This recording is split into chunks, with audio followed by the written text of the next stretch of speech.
참으로 어수선했습니다. 종교세원 여러분, 샬롬을 전합니다. 2020년 코비드19라고 하는 전 역사상 유례없던 바이러스로 인해 불안과 고통을 전 세계가 다 같이 경험했습니다. 이런 복잡했던, 불편했던 올해의 시간이 저물어가고 있습니다. 사실 성경은 인생이 경험하는 모든 종류의 고통은 하나님의 말씀을 반역한 죄로 말씀을 가르치죠. 그래서 예수 그리스도의 복음을 믿음으로 그 고통에서 벗어나 하나님 나라에서의 영원한 영광과 생명을 누리는 복된 삶, 동시에 그 복음을 전할 소명으로 초대합니다. 그러므로 이 땅에서 성도들이 고난스러움을 마주할 때마다 영원한 영광과 생명을 소망하면서 인내할 수 있어야 합니다.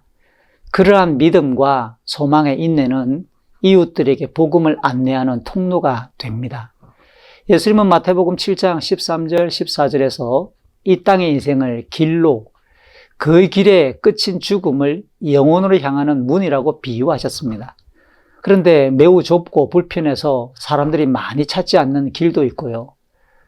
좁은 문은 영생으로 이어진다고 설명합니다. 넓고 쉬워서 많은 이들이 달려가는 넓은 길, 넓은 문은 종국의 멸망으로 마무리된다고 가르치셨습니다. 우리는 과연 어떤 길을 걷고 있으며 올해 우리는 어떤 문으로 향하며 소망을 키워왔는지 정직히 되돌아봐야 될 시점입니다.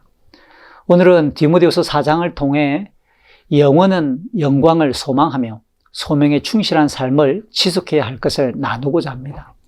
사도 바울은 디모데후서 4장 1절부터 8절까지 해서 디모데에게 하나님과 모든 인생을 심판하시기 위해 재림하실 그리스도와 하나님 나라를 상기시키며 어떠한 경우에도 말씀을 전하는 직무를 수행하도록 엄중히 명령합니다.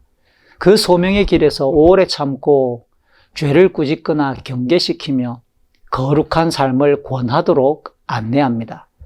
역시 마지막 시대의 사람들은 바른 교훈보다 자기의 욕망과 자기의 기호를 우선시할 것입니다. 그럼에도 복음 사역자인 디모데는 성경의 교훈에 따라 신중하고 고난을 두려워하지 않으며 복음 사역을 다하도록 사도 바울이 권면하는 거죠. 이제 자기의 목숨이 다해감을 느끼는 바울은 주어진 소명의 걸음을 완주했다고 스스로 고백하며 주님께로부터 의로운 면류관, 영광이 주어질 것을 바라봅니다. 물론 그 면류관은 소명의 길을 완주한 모든 성도들에게도 동일하게 주어질 것이라고 확신합니다. 사도행전 13장 이후에 소개된 바울의 걸음은 그리스도부터 복음을 전하는 소명을 받았고 그 일을 위해 목숨을 다하겠다는 다짐대로 달려왔습니다. 이제 디모데후서 4장 6절, 7절, 8절에서는 생명의 끝이 다가오고 있음을 겸허하면서도 당당히 기다리고 있는 바울의 모습입니다. 하지만 이어지는 디모데후서 4장 9절부터 18절에서는 그의 투옥된 힘없는 노인에 불과한 모습으로 한동안 복음사역에 동력했던 데마는 실족에서 떠나가 버렸고 다른 동력자들도 이런저런 이유로 흩어져 누가만 자기 곁에 있다는 매우 쓸쓸한 상황을 소개해 줍니다. 그래서 에베소에서 목회하던 디모데에게 사역이 어느 정도 마무리되면 속히 오라고. 이어지는 21절을 보면 당시 겨울철에는 지중해 부는 광풍으로 배의 운항이 멈추었기 때문에 가능하면 겨울 전에 달려오라고 부탁합니다.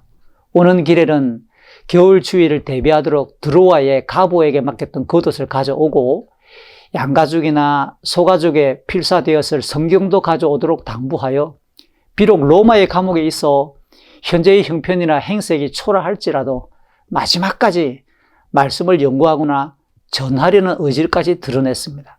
그리고 구리 세공업자인 알렉산더의 적대 행위를 디모데에게도 경계시킨 다음 바울이 처음 갇혔을 때 함께했던 동력자들이 지금은 아무도 없는 서운함을 정리하며 그들 또한 용서합니다. 이러한 정서는 주님께서 여전히 힘주시며 지금까지의 복음 사역을 지켜주셨고 모든 고난에서도 건져주셨음을 고백하면서 장차 영원한 천국에 입성할 것을 확신하는 소망에 근거하고 있는 것입니다.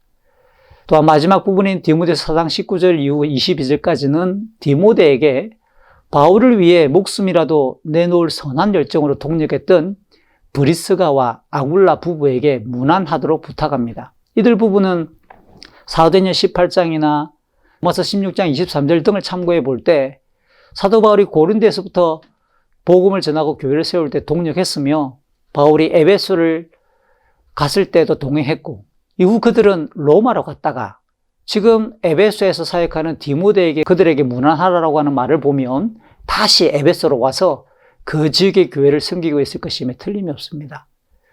아울러 사도 바울이 투옥되었을 때 찾아와 격려했던 디모데서 1장 16절, 17절, 18절에는 에베소 출신의 오네시보로가 여러 차례 찾아와 투옥되어 있는 바울을 격려했다라고 하는 내용이 나오는데요. 디모데서 마지막 부분에서도 역시 다시 에베소로 돌아갔을 오네시보로에게도 문안을 요청합니다. 이들 외에 디모데가 충분히 알만한 동역자들의 근황을 알리며 병든 지체까지 일일이 소개하는 애정을 보인 뒤에 디모데 개인뿐만 아니라 목회 현장의 성도들에게 주님의 은혜가 충만하게 축복하면서 디모데서 전체를 마무리합니다.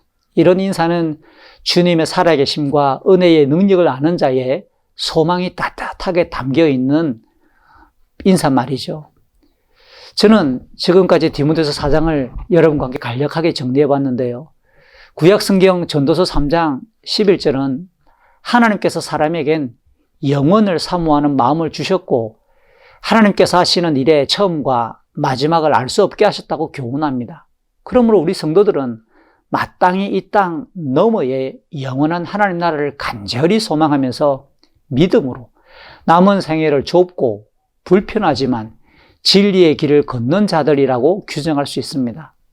그 길을 이렇게 부산스럽고 고통스러우며 불안했던 올해 여러분들과 함께 걸어서 너무 감사합니다. 좋은교사 운동은 여러분들의 걸음을 응원하고 여러분의 믿음과 소명도 힘껏 박수치며 동력하는 믿음의 단체입니다. 부디 겨울 동안 모두들 평안하십시오. 그리고 2021년 우리 주님께서 새롭게 새로운 시간을 열어주시고 새로운 해를 떠올리게 하실 때에 그리스도의 복음 안에서 당당히 다시 만납시다. 아멘.